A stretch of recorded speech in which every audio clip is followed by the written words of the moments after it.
요즘 우리는 참 풍요로운 시대를 살고 있습니다.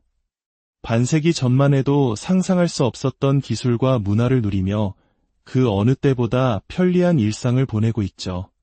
하지만 문득 이런 생각이 들 때가 있습니다. 과연 우리의 마음도 그 시절보다 풍요로워졌을까요? 저는 찢어지게 가난했던 1980년대를 온몸으로 겪어낸 세대입니다. 먹고 살기 위해 이 지긋지긋한 가난을 대물림하지 않기 위해 고등학교를 졸업하자마자 무작정 서울로 향했던 올해 61가 된 최충진이라고 합니다. 그 시절 어렵고 힘들었지만 우리에게는 사람 사이에 따뜻한 정이 있었습니다. 내가 가진 것이 부족해도 주변을 돌아보고 서로의 등을 다독여주던 그 마음이 오늘날의 대한민국을 만든 원동력이었다고 저는 믿습니다. 40년 전 하루 한 끼를 걱정하던 20살 시골 청년에게 아무런 대가 없이 따뜻한 밥을 내어주시던 분이 계셨습니다. 저는 그 고마움을 평생 가슴에 품고 살아왔고 40년이라는 긴 세월이 흘러 마침내 그 은혜를 갚기 위해 그분을 찾아 나섰습니다. 하지만 그곳에서 저는 제 인생에서 가장 충격적이고 가슴 아픈 장면을 마주해야 했습니다. 지금부터 제가 40년 만에 다시 찾아간 청량리에서 겪었던 믿기 힘든 이야기를 시작하려 합니다. 이 이야기가 여러분의 마음에 작은 울림을 줄 수 있기를 바라며 저희의 이야기가 더 널리 퍼져나갈 수 있도록 잠시 시간을 내어 구독과 좋아요를 눌러주시면 감사하겠습니다. 여러분의 따뜻한 마음이 저희에게는 큰 힘이 됩니다. 저는 강원도 영월의 작은 산골 마을에서 태어났습니다. 아버지는 평생 땅만 파고 사신 농부셨고 형제가 많았던 우리 집은 늘 가난에 허덕였습니다. 초가집 지붕은 비가 새기 일쑤였고 한겨울에는 방 안에서도 하얀 입김이 나올 정도로 추웠습니다. 고등학교를 겨우 졸업하고 저는 결심했습니다. 이 가난의 고리를 반드시 내 대에서 끊어내겠다고. 부모님은 아들이 곁에 남아 농사를 돕길 바라셨지만 저는 서울로 가겠다며 고집을 부렸습니다. 아버지는 배운 것도 가진 것도 없는 놈이 서울 가서 뭘 하겠다는 거냐며 불호령을 내리셨지만 저는 이대로 주저앉으면 평생 가난에서 벗어날 수 없을 것 같다는 절박함에 가득 차 있었습니다. 1983년 이른 봄, 저는 보자기의 옷가지 몇 개를 싼 채로 서울행 기차에 몸을 실었습니다. 주머니에는 아버지가 마지못해 쥐어주신 5만 원이 전부였습니다. 당시 5만 원이면 한 달은 버틸 수 있는 돈이었지만 제게는 세상에 나아갈 수 있는 유일한 미천이었습니다. 처음 도착한 청량리역은 그야말로 별천지였습니다. 수많은 인파와 쉴 새 없이 오가는 차들, 모든 것이 낯설고 빠르게만 흘러갔습니다. 시골뜨기 청년에게 서울은 거대하고 차가운 도시처럼 느껴졌습니다. 갈 곳이 없었던 저는 그날 밤을 역 대합실 의자에서 웅크린 채 보냈습니다. 다음 날부터 일자리를 찾아 헤맸지만 고등학교 졸업장만 가진 시골 청년을 받아주는 곳은 없었습니다. 며칠을 굶다시피 하며 거리를 헤맨 끝에 청량리 근처의 작은 인쇄소에 겨우 취직할 수 있었습니다. 월급은 8만 원. 그 돈으로 방세와 식비를 해결해야 했습니다. 청량리 뒷골목, 창문도 없는 작은 고시원방을 한 달에 3만 원을 주고 구했습니다. 남은 5만 원으로 한 달을 버텨야 했으니 하루에 쓸 수 있는 돈은 고작 1,600원 남짓이었습니다. 아침은 굶고 점심은 라면으로 때우고 저녁조차 거르는 날이 부지기수였습니다. 일주일에 2~3번은 꼬박 굶기도 했습니다. 그렇게 몇 달을 보내니 몸은 비쩍 마르고 세상에 대한 희망도 점점 사라져 갔습니다. 그러던 어느 날 저녁, 굶주림에 지쳐 고시원으로 향하던 제 눈에 작은 식당 간판 하나가 들어왔습니다. 순덕이네 밥상. 그날따라 유난히 배가 고팠던 저는 홀린 듯 식당 안으로 들어섰습니다. 식당은 테이블 4-5개가 전부인 아주 작은 공간이었습니다. 주방 앞에는 40대 초반으로 보이는 인상 좋은 아주머니 한 분이 계셨습니다. 그분이 바로 제 인생을 바꿔놓은 순덕 아주머니였습니다.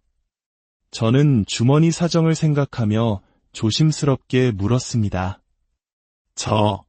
제일 싼 음식이 뭔가요? 아주머니는 저의 행색을 힐끗 보시더니 따뜻하게 웃으며 대답했습니다. 김치찌개가 1200원인데 그걸로 줄까? 1200원도 부담이었지만 배고픔을 이길 수는 없었습니다. 잠시 후 아주머니는 김이 모락모락 나는 뚝배기와 함께 여러 가지 반찬을 상에 차려주셨습니다. 저를 유심히 보던 아주머니가 물었습니다. 총각, 어디서 왔어? 여기서 뭐 하는 사람이야? 저는 솔직하게 모든 것을 털어놓았습니다. 강원도에서 올라와 인쇄소에서 일하고 있다고. 제 이야기를 잠자코 듣던 아주머니는 밥 한 공기를 더 퍼다 주시며 말했습니다. 고생이 많네. 반찬 많이 먹어. 배불리 먹고 힘내야지. 밥 더 필요하면 언제든 말하고 오랜만에 먹는 따뜻한 집밥이었습니다. 눈물이 핑 돌았습니다. 밥을 다 먹고 계산을 하려는데 아주머니가 제 손을 막아서며 말했습니다. 앞으로 이 길로 지나갈 때마다 들러. 배고플 때 밥 한 끼 정도는 내가 챙겨줄 수 있어. 저는 깜짝 놀라 물었습니다. 처음 보는 저에게 왜 이런 친절을 베푸시냐고. 아주머니는 웃으며 말했습니다. 나도 젊었을 때 시골에서 올라와서 고생 많이 했어. 그때 어떤 분한테 도움받았던 기억이 있어서 나도 총각 같은 젊은이들 보면 그냥 못 지나치겠더라고. 그날 이후 저는 일주일에 2-3번씩 아주머니의 식당을 찾았습니다. 아주머니는 약속대로 갈 때마다 따뜻한 밥과 반찬을 챙겨주셨고 때로는 고시원에 가서 먹으라며 반찬을 싸주기도 하셨습니다. 한 번은 제가 심한 감기 몸살로 며칠을 앓아누운 적이 있었습니다. 열이 펄펄 끓어 꼼짝도 할 수 없었는데 아주머니가 뜨끈한 죽을 끓여 고시원까지 찾아오셨습니다. 약까지 사다 주시며 며칠 동안 저를 돌봐주셨습니다. 그때 저는 정말 왈칵 눈물을 쏟았습니다. 낯선 서울 하늘 아래 가족도 친구도 없는 저에게 어머니처럼 따뜻한 정을 베풀어주는 아주머니가 너무나도 고마웠습니다. 몇 달 후 인쇄소 사장님을 통해 건설 현장에서 일할 사람을 구한다는 소식을 들었습니다. 월급도 훨씬 많았습니다. 저는 이 기회를 잡기로 결심하고 아주머니께 이 사실을 말씀드렸습니다. 아주머니는 제 손을 꼭 잡고 진심으로 기뻐해 주셨습니다. 정말 잘 됐다. 좋은 기회니까 열심히 해서 꼭 성공해야 해. 나중에 성공하면 고향 부모님께 효도하고 너처럼 어려운 사람들도 꼭 도와주렴. 청량리를 떠나는 날 아주머니는 가는 길에 먹으라며 도시락을 사주셨습니다. 조심히 가고 몸 건강히 지내라는 마지막 당부와 함께 저는 그때 굳게 다짐했습니다. 언젠가 반드시 성공해서 이 은혜를 꼭 갚겠다고. 그렇게 청량리를 떠난 지 꼭 40년이 흘렀습니다. 참 많은 일들이 있었습니다. 건설 현장 밑바닥부터 시작해 정말 죽도록 일했습니다. 새벽 5시에 일어나 밤 10시까지 시멘트 포대를 나르고 철근을 옮겼습니다. 손에는 굳은 살이 박이고 등이 끊어질 듯 아파도 아주머니의 말씀을 떠올리며 버텼습니다. 성실함을 인정받아 기술을 배웠고 야간에는 건축 공부를 하며 기술자의 꿈을 키웠습니다. 30대에는 작은 건설업체를 차렸고 수많은 위기를 넘기며 회사를 키워나갔습니다. 그리고 50대가 되었을 때 저는 수백억 원대 매출을 올리는 중견 건설회사의 대표가 되어 있었습니다.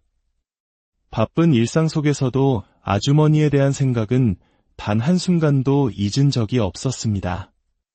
가끔 청량리 근처를 지날 때마다 그 식당을 찾아보았지만 너무나도 변해버린 거리에서 옛 흔적을 찾기란 불가능에 가까웠습니다.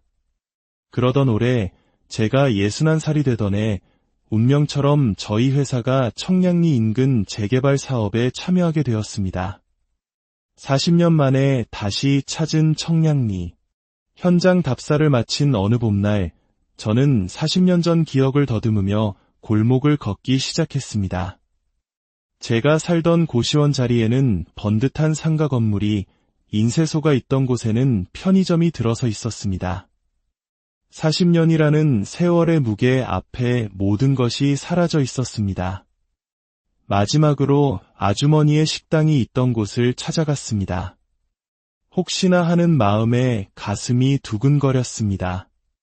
하지만 그 자리에는 4층짜리 상가 건물이 서 있을 뿐 순덕이네 밥상의 흔적은 어디에도 없었습니다. 허탈한 마음에 건물 1층 가게에 들어가 예전에 이곳에 식당이 있었는지 물었지만 10년째 장사 중이라는 주인은 모른다는 말뿐이었습니다. 건물 앞에 서서 한참을 생각에 잠겼습니다. 아주머니는 어디서 어떻게 지내고 계실까? 그때 문득 이런 생각이 들었습니다. 이 건물을 사자. 아주머니와의 추억이 깃든 이곳을 내가 사서 의미 있는 공간으로 만들자. 부동산에 문의하니 마침 건물이 30억 원의 매물로 나와 있었습니다. 다음 날 매입을 진지하게 고려하기 위해 다시 건물을 찾았을 때 저는 그곳에서 제 인생을 뒤흔들 운명적인 만남을 갖게 되었습니다. 건물 앞 인도에 허리가 굽은 할머니 한 분이 작은 돗자리를 펴고 시금치, 상추 같은 야채를 팔고 계셨습니다.